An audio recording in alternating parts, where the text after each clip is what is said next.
And Dr. Volker, are you in the audience with us? Roger? I was worried that I hadn't seen him. So Roger was going to share with us kind of an overview of what, yeah, Sheila's shaking her head, he didn't make it. So I guess that's going to be me then. I'm sure he can lay it out for you a little bit more scientifically than I can, but I'm going to just give you the breakdown here. So Guardian is a product, a pesticide product that has been available for sale in numerous grow shops, and especially Constant Gardener. They were pushing it pretty hard because this was a very effective pesticide product that was registered as EPA exempt. It had a FIFRA exemption, meaning that is generally recognized as safe. It doesn't have harmful chemicals in it. And so because it was so effective and because it was organic, cannabis growers were using it all over the place.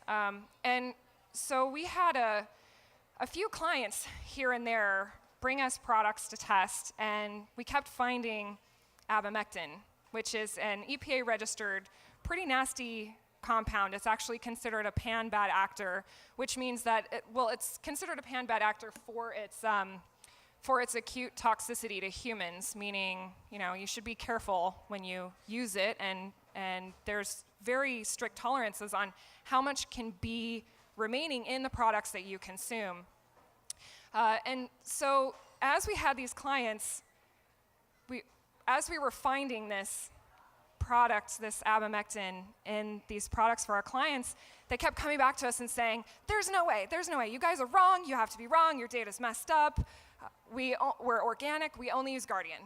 And the first time we were like, well, I wonder if that could be a cross-contamination issue, So one thing to know about OG Analytical is that if we find pesticides on your product, we're more than happy to walk with you through the process of how could this have gotten on your stuff. I think most people have a pretty solid integrity when they're growing their plants. They don't want to end up with a product that's going to hurt people, right? So if we do find something that's in there and you didn't use it, let's get to the root of it. So we were going through this process with this gentleman, and we just couldn't figure it out, and he was just like growing increasingly upset. And then we had another one, and he's like, wait a minute. So we were like, wait a minute, this sounds really familiar. So he actually called the company that makes Guardian, and they said, oh, no way. We don't put anything except for what's in the label in there. And so back to the drawing board, and we're like, okay, well, what could it be next? And then we had another client that it happened to, and at this point, we were like, this is a pattern. Something is wrong. And so we had this client, the client suggested that maybe we should test Guardian. So he brought us the product, and we tested it, and sure enough, we found abamectin in it. So at this point, we felt that it was out of our hands, and we contacted the Department of Agriculture Pesticide Investigation Department. So we turned it over to them. The lead pesticide investigator at that point, I'm so incredibly impressed with how the Department of Agriculture has handled this issue. They took it into their hands immediately. By the next morning, they were at Constant Gardener talking to them. They had contacted our clients about this issue, and they're working forward on the investigation. They contacted the manufacturer of it, and turns out manufacturer admits that he's actually putting this ingredient that he didn't list on his label in the product. So this is a huge controversy because a lot of people in the industry have been using Guardian. If you have been using Guardian, so we've been getting a lot of questions about this. This also was another one that kind of went viral in the media. We've been contacted from labs in other states saying, way to go on exposing this issue. We have people that are stopping to use it and pulling it off their shelves. We don't know at what point the formulation changed, if it did, because it seems as though we had people using Guardian earlier that we didn't have the finding for. So I don't know if it was something that was added into the formulation in recent months or exactly what happened there. We're going to leave it to the ODA to conclude their investigation and figure that out. But what I can tell you is that if you have been using Guardian recently, you probably have abamectin on your flowers. And if you bring it to us, we will likely find it. Depending on, so a couple of things that we know about abamectin is that number one, it's not systemic. So that's a good sign, but it is translaminar, meaning it will move through the leaves of the plant. So there's a possibility that it's in the leaves. It's not just topical. It's not just like sitting on the top of the leaves. That it's actually in there. It's not going to transfer from plant to plant to plant down its family lineage. But it does have a short half-life, which is a good thing. We don't know the exact half-life on cannabis flowers. We don't know what the half-life is in indoor environments. We do know that in outdoor environments, under the sun, on topsoil, it has about an 18-day half-life, according to research. That's to be taken with a grain of salt, because in an indoor environment without the sun, the wind, the air, the oxygen to break it down, all that stuff, it's going to last longer, especially if it's in your plant cellular structure. We don't know how long it's going to stay there. So it's recommended that if you have it in there, if you have a final harvest, bring it to us. We can tell you how much is in there.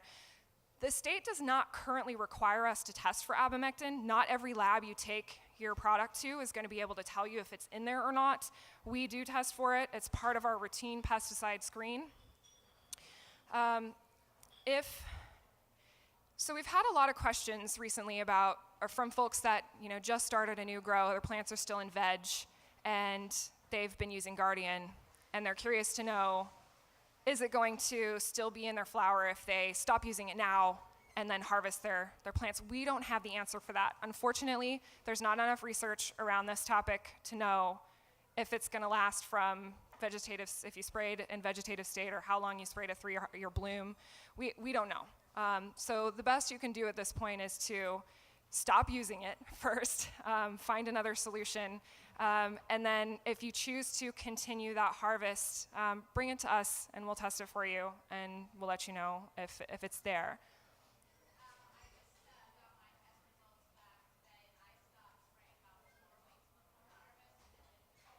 Okay.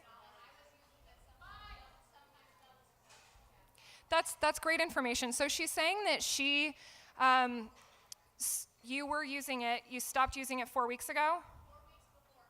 4 weeks before harvest, she stopped using it. And she got her test back today, and it was clean. So that's really good information. And we're really looking to find more of this information too. The more data points that we can get to share with people on this, the better. So if we do find abamectin in your flowers, please let us know when the last time you used it was, at what stage in your harvest did you use it. We'll collect that data so that we can provide people with the right answers when they have questions about this in the future. Does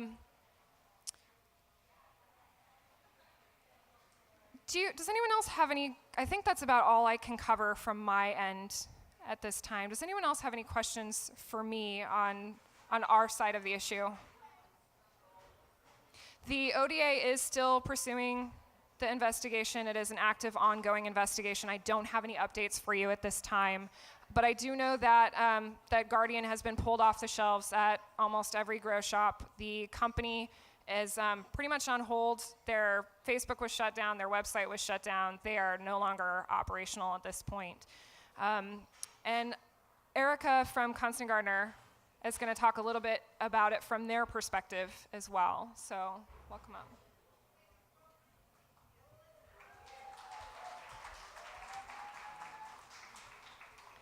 Bethany, thank you so much for this opportunity to address this critical issue about what's going on with Guardian to our community, our customers who are here in the audience today, and our families who have all been affected by this devastating issue.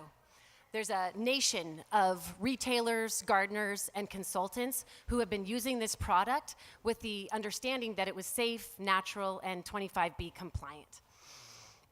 We are outraged, and rightly so, at the actions of all-in-one enterprises. This, in my experience, is unprecedented, and I can't even fathom why someone would take a product that was so effective and so natural and taint it. At Constant Gardener, we've prided ourselves from day one in maintaining the highest organic standards and educating our community about the dangers of chemical pesticides. And from day one, we've never stocked anything off the red list. Avid, Floramite, Eagle 20, these are compounds that we understand the negative health impacts of, and it's my personal job as community outreach director to speak out about the dangers of these issues in terms of cannabis gardening in our community. And moreover, we've all been personally affected. Our excitement in finding this incredible miracle product has quickly been replaced with feelings of betrayal over being lied to directly.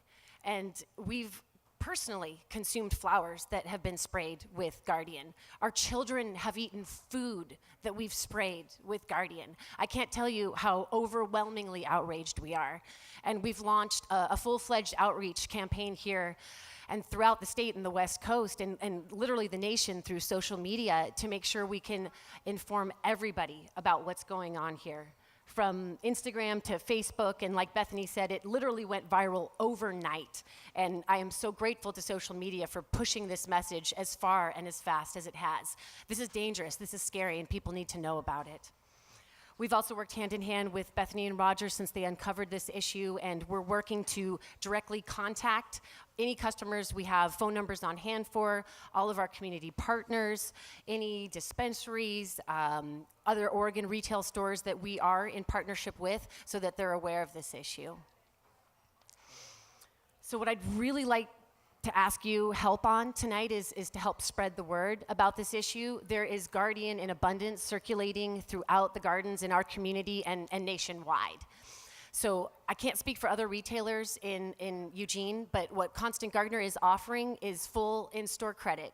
Return your bottles of Guardian, whether they're partially used or brand new. Please bring them back to either our Springfield or Eugene location. We are collecting them, we are issuing credit. My personal mission here tonight is to make sure that we can get this off the streets so that no one further uses this product, assuming that the label is correct.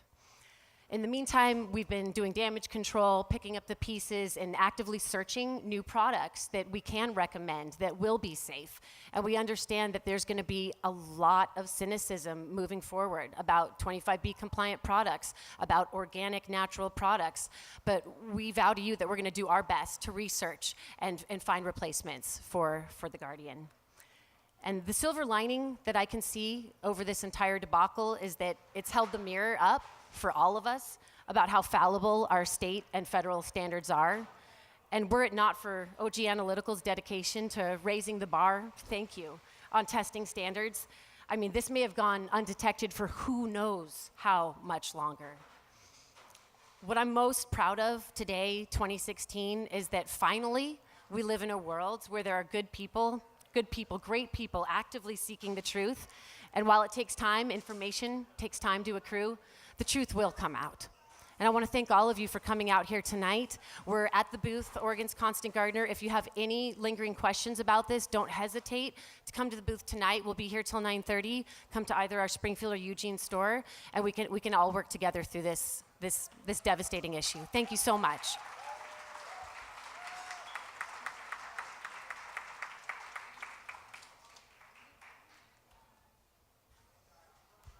Any questions for Erika before she leaves the stage? Awesome. Thank you so much, Erika.